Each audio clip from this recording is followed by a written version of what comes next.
शिक्षाप्रद एवं प्रेरणादायक कहानियों की कड़ी में सुनते हैं आज की कहानी। एक नौजवान व्यक्ति जो बहुत ही अमीर था, नदी के किनारे टहल रहा था। उसके पास सब कुछ था, अच्छा काम, अच्छी गाड़ी, अच्छा सा बंगला, पर उसके चेहरे पर एक अजीब सी उदासी थी। अपने ही ख्यालों में खोया हुआ चलते चलते वह दूर एक शांत स्थान पर पहुंच गया। तभी किसी ने पीछे से उसे आवाज दी, बेटा, इधर कहाँ जा रहे हो? आगे कोई रास्ता नहीं है, आगे तो जंगल ही जंगल है। नौजवान ने देखा, एक पुराने पेड़ के नीचे एक साधु बैठे थे। तभी नौजवान उनके पास आकर बैठ गया और धीमी आवाज में बोला, क्या आप बता सकते हैं कि मैं अंदर ही अंदर इतना परेशान क्यों हूं? साधु बोले, बेटा, शरीर की चोट तो पट्टी बांधने से ठीक हो जाती है, पर मन की चोट ऐसी है जो इंसान को धीरे धीरे अंदर से खोखला कर देती है। परेशान इंसान ने बाबा से कहा, मुझे समझ नहीं आता कि यह शुरू कहां से हुआ। कभी कभी तो मुझे अपनों के बीच रहकर भी ऐसा लगता है जैसे मैं वहां हूं ही नहीं। साधु ने कहा, दुनिया को लगता है कि तुम्हारे बहुत दोस्त हैं, पर असल में तुम्हारे पास ऐसा कोई भी नहीं है जिससे तुम अपनी सारी बातें कह सको। जब हम अपनी खुशियां और गम अंदर ही अंदर दबाने लगते हैं तो वह मन में जाकर पत्थर की तरह जम जाते हैं। हम दूसरों को अपनी उपलब्धियां बताते हैं, पर अपनी कमियां छिपाते हैं। अपनी कमियों को बताने के लिए भी कोई होना चाहिए। आज से एक नियम बनाओ, सच्चे संवाद के लिए हजारों दोस्तों की जरूरत नहीं है। बस एक ऐसा इंसान ढूंढो जिसके सामने तुम कमजोर होने से डरो नहीं। अगर कोई ना मिले तो कागज पर लिखना शुरू कर दो, पर जैसे ही तुम लोगों के करीब जाओगे तुम्हें एक और डर सताएगा, और वह है भरोसा टूटने का डर। नौजवान ने सुनकर बीच में टोकते हुए कहा, बाबा, मेरा भरोसा तो बार बार टूटा है। अब तो लगता है कि अकेले रहना ही बेहतर है। इस पर साधु ने कहा, यही वो मोड़ है जहां तुम खुद को कैद कर लेते हो। देखो बेटा, कांच का गिलास टूटने के डर से क्या हम पानी पीना छोड़ देते हैं? इसका दूसरा समाधान है स्वीकार करना। कुछ लोग समय के साथ बदलेंगे, कुछ हृदयाघात करेंगे, पर उनकी गलती की सजा तुम खुद को क्यों दे रहे हो? अपना सबसे पक्का सहारा खुद को बनाओ।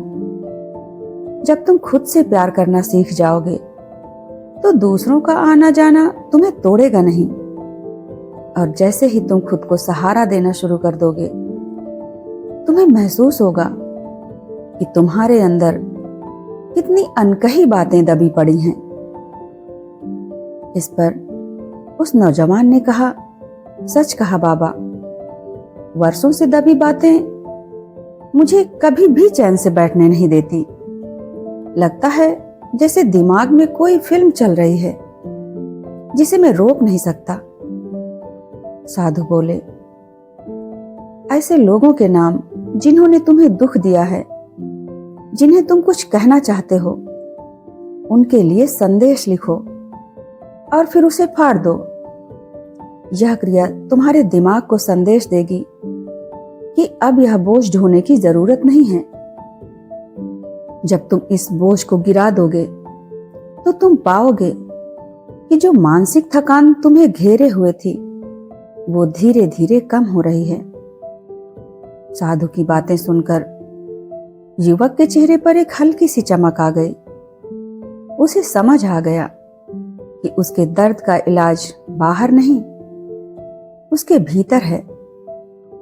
उसने धीमी और गहरी सांस ली। अब उसका मन प्रसन्न था। धन्यवाद। शिक्षाप्रद एवं प्रेरणादायक कहानियों की कड़ी में सुनते हैं आज की कहानी। एक बड़ा ही उस्ताद शिकारी था। वह जब भी जंगल में जाता कभी खाली हाथ वापस नहीं आता था। वह इतना कमाल का शिकारी था कि बस सरसराहट भी कहीं सुन ले तो समझ जाता था कि जानवर वहां है। तीर चलाता और जानवर को ढेर कर देता था। उस शिकारी का एक छोटा बच्चा भी था। 5 साल की उम्र हो जाने पर वह अपने बच्चे को भी ट्रेनिंग देने लगा था। वह उसे भी अच्छा शिकारी बनाना चाहता था। छोटा बच्चा अपने पिता से बड़ा प्रभावित था। एक दिन जोरों की बारिश हुई तो शिकारी अपने बच्चे को घर पर ही छोड़कर अकेला जंगल में निकल गया। सुहाना मौसम था। प्रकृति अपनी सुंदरता बिखेर रही थी, लेकिन इस शिकारी का ध्यान प्रकृति की सुंदरता पर नहीं बल्कि शिकार पर था।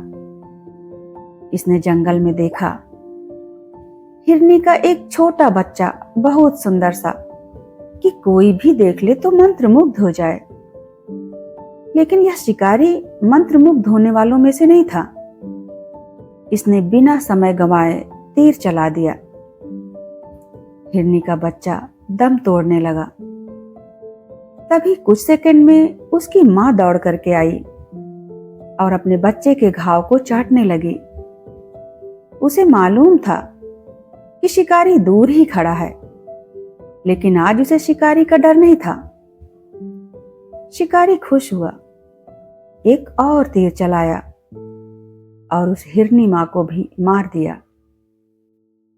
तभी अचानक से शिकारी को एक और आवाज सुनाई दी। एक झाड़ी से सरसराहट की आवाज आ रही थी। उसे लगा एक और हिरण है। 3 शिकार का सोचकर उसकी खुशी का ठिकाना नहीं था। उसने आवाज की तरफ निशाना साधा और तीर चला दिया।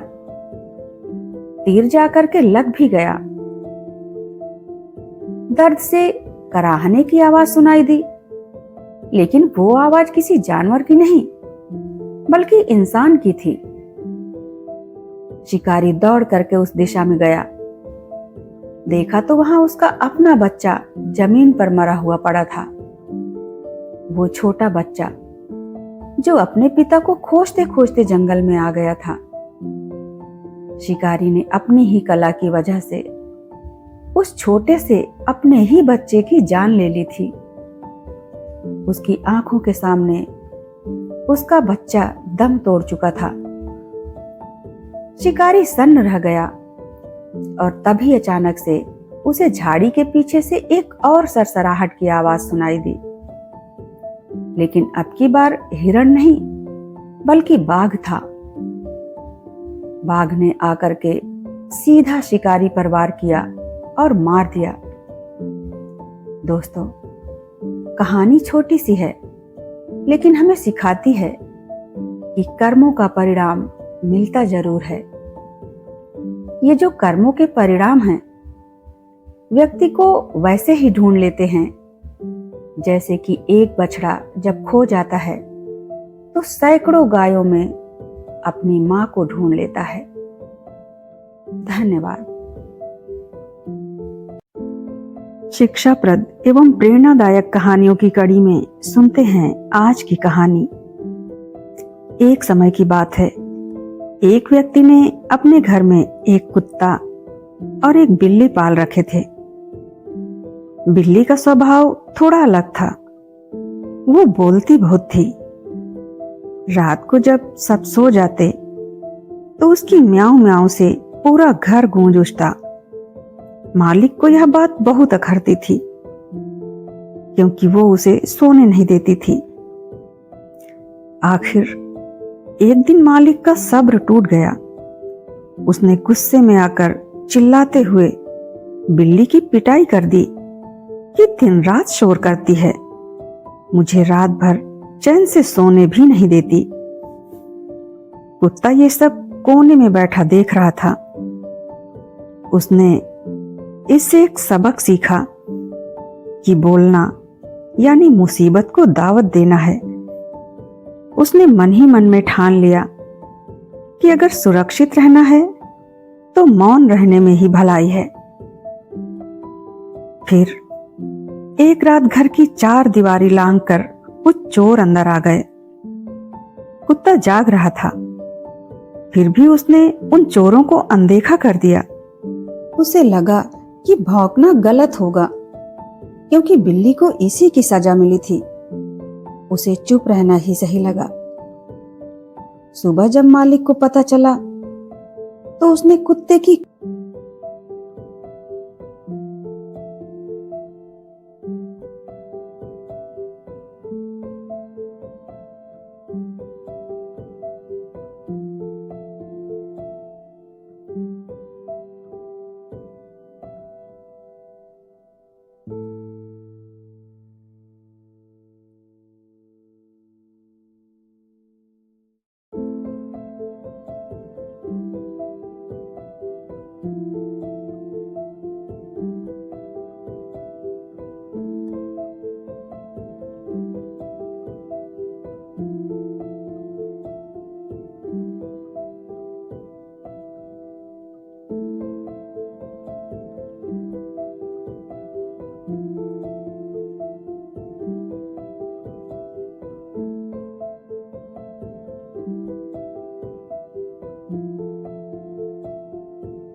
शिक्षाप्रद एवं प्रेरणादायक कहानियों की कड़ी में सुनते हैं आज की कहानी। एक बाबा जी थे। वह प्रतिदिन अपनी लाठी लेकर धीरे धीरे नदी के किनारे तक जाते और उस शांत वातावरण में कुछ देर बैठते, भगवान का नाम जपते, मछलियों को दाना खिलाते और फिर घर वापस लौट आते। एक दिन वह बुजुर्ग व्यक्ति नदी के किनारे बैठे हुए थे।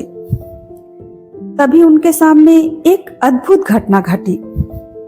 उन्होंने देखा कि एक कछुआ है जो नदी के उस पार से इस पार की तरफ तैरते हुए आ रहा है और उसकी पीठ पर एक भयानक बड़ा सा बिच्छू बैठा हुआ है।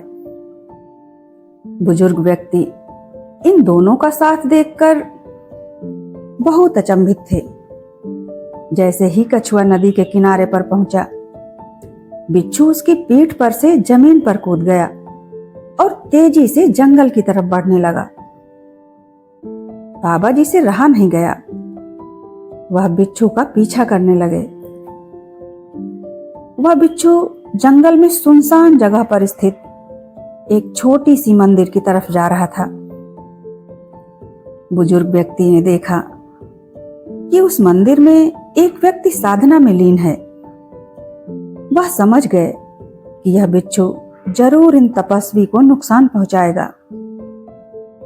उन्होंने अपनी लाठी से जैसे ही उस बिच्छू को मारना चाहा, दूसरी तरफ से एक सर्प आया और वह उस साधनारत व्यक्ति को डसने ही वाला था कि तभी बिच्छू ने उस सर्प को डंक मार दिया और वह सर्प वहीं पर तड़पने लगा। इसके बाद वह बिच्छू वहां से गायब हो गया। अब तक साधनारत व्यक्ति की तपस्या से ध्यान भंग हो चुका था। उनका ध्यान टूटते ही बुजुर्ग व्यक्ति ने उनसे सारी घटना बताई कि कैसे उस बिच्छू ने तुम्हारी रक्षा की। भक्त पूरी बात सुनकर के भगवान को प्रणाम करता है, फिर से ध्यान मुद्रा में जाता है और भगवान से कहता है, प्रभु चमत्कार हो गया। प्रभु ने कहा, सोचो, जो बुजुर्ग तुम्हें जानता भी नहीं है वो लाठी लेकर के तुम्हें बचाने के लिए चला आया, फिर मुझे तो आना ही था। मेरी लाठी तो हमेशा पहुंच जाती है जहां जिसको न्याय दिलाना होता है। उस दिन से भक्त का विश्वास और प्रगाढ़ हो गया। दोस्तों, बहुत छोटी सी कहानी है जो ईश्वर के न्याय में यकीन बढ़ा देती है। यह बताती है कि उसकी लाठी पर भरोसा रखिए। जो गलत कर रहे हैं उन्हें ध्यान देना चाहिए कि अगर आपके पाप का घड़ा भर गया तो उसकी लाठी ऐसे चलेगी कि कोई आपको बचाने वाला नहीं मिलेगा। और अगर आपके साथ कोई गलत कर रहा है तो लाठी भगवान जरूर चलाएगा और आपको बचा लेगा। धन्यवाद। शिक्षाप्रद एवं प्रेरणादायक कहानियों की कड़ी में सुनते हैं आज की कहानी। एक गरीब किसान था जिसकी बेटी का रिश्ता पक्का करने लड़के वाले आ रहे थे। बेचारा किसान इस बात से परेशान था कि उसके पास पैसे नहीं थे। शाम में मेहमानों के भोजन की व्यवस्था करनी थी। किसान के खेत में 3 लौकियां लगी हुई थी। वो तीनों लौकी तोड़ लाता है और पहुंच जाता है सब्जी मंडी में। इन तीनों लौकी को बेचकर जो पैसा आएगा कम से कम उससे कुछ तो घर में बन ही जाएगा।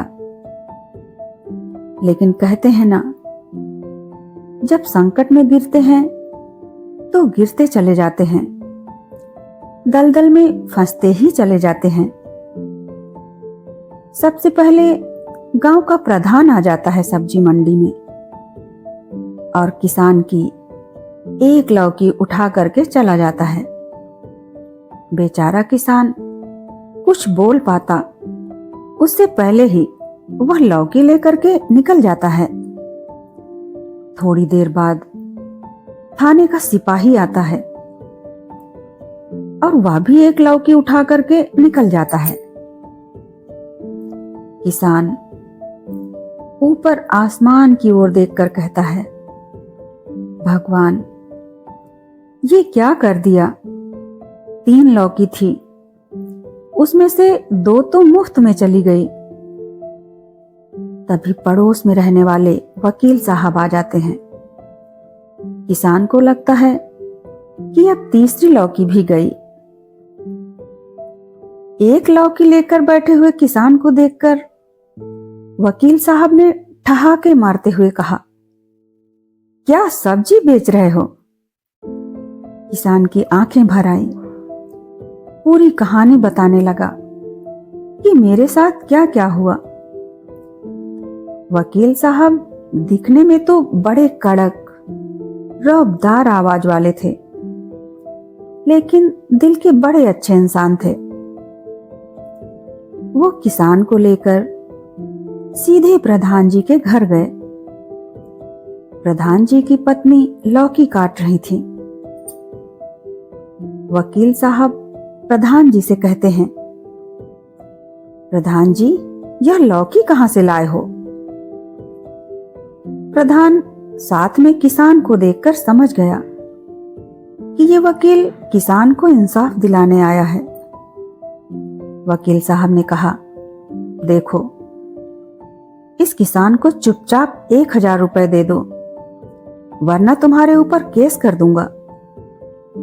वहां से 1000 रुपए प्रधान जी से दिलवाते हैं, फिर किसान को थाने लेकर के जाते हैं।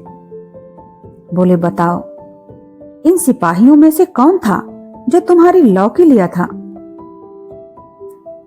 किसान के इशारा करते ही उस सिपाही को डांटते हुए वकील साहब ने कहा, तुमने पाप किया है, प्रायश्चित तो करना पड़ेगा। और फिर उससे भी 1000 रुपए किसान को दिलवाया। फिर किसान से बोले, ये एक लौकी लेकर कहाँ जाओगे? लाओ, यह मुझे दो। किसान ने कहा, हाँ, ये आपके लिए मेरी तरफ से। किसान के हाथ में बची हुई लौकी को लेकर 1000 अपनी तरफ से भी देते हुए वकील साहब बोले, अब 3000 रुपए तुम्हारे पास में हैं। अब जाकर मेहमानों के लिए व्यवस्था करो। वो किसान वकील साहब को धन्यवाद करते हुए चला जाता है और ऊपर आसमान की तरफ देखते हुए कहता है, प्रभु, आज तो आपने अपने दूत को भेज दिया जिसने मेरा ख्याल रख लिया। दोस्तों, बहुत छोटी सी कहानी है जो यह बताती है कि हमारे जीवन में भी ऐसे देवदूत आएंगे। अगर हम विश्वास बनाए रखेंगे तो संकट का दरिया पार होगा। वो आपकी सारी मुश्किलें हल कर देगा। जब तमाम कोशिशों के बाद भी आपका कोई काम आपसे नहीं होता तो उसे भगवान जरूर कर देते हैं। धन्यवाद। शिक्षाप्रद एवं प्रेरणादायक कहानियों की कड़ी में सुनते हैं आज की कहानी। एक बार एक केकड़ा समुद्र के किनारे अपनी ही मस्ती में चला जा रहा था।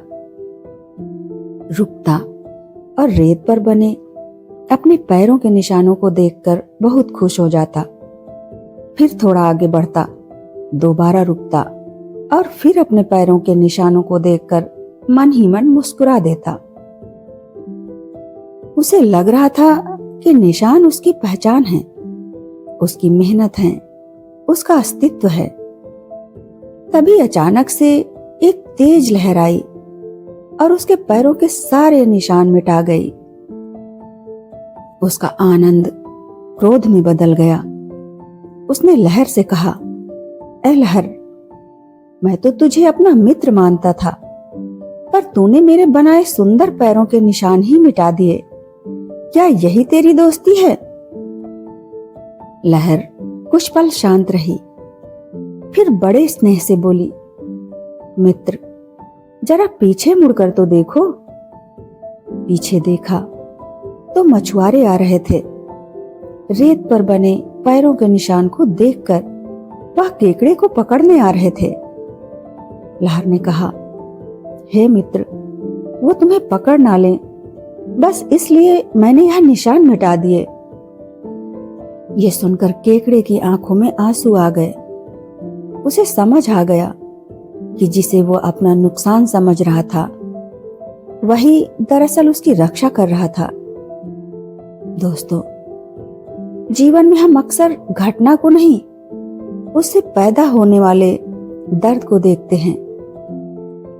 कभी कोई रिश्ता टूट जाता है और हमें लगता है जैसे हमारा सब कुछ बिखर गया हो, पर बाद में समझ आता है कि वही टूटन हमें गलत जगह, गलत इंसान से बचा रही थी। कभी कोई रास्ता अचानक बंद हो जाता है और हमें क्रोध आता है, पर वही बंद रास्ता किसी बड़े हादसे से हमें बचा लेता है। हम उस लहर से नाराज हो जाते हैं जिसने हमारे बनाए निशान मिटा दिए, लेकिन हम यह भूल जाते हैं कि वही लहर हमें आने वाले खतरे से बचा लेती है। आज कोई आपका साथ छोड़ दे, आज कोई अवसर आपसे छिन जाए, या कोई रास्ता अचानक बंद हो जाए, तो तुरंत निर्णय मत लीजिए। संभव है जो आज आपको नुकसान लग रहा है वही भविष्य में आपकी सबसे बड़ी सुरक्षा बन जाए। इसलिए जीवन में किसी के व्यवहार, किसी परिस्थिति या किसी निर्णय पर अंतिम निष्कर्ष निकालने से पहले एक पल ठहरें, दिल से सोचें, दिल की सुने, क्योंकि हर मिटाया गया निशान हार नहीं होता। धन्यवाद।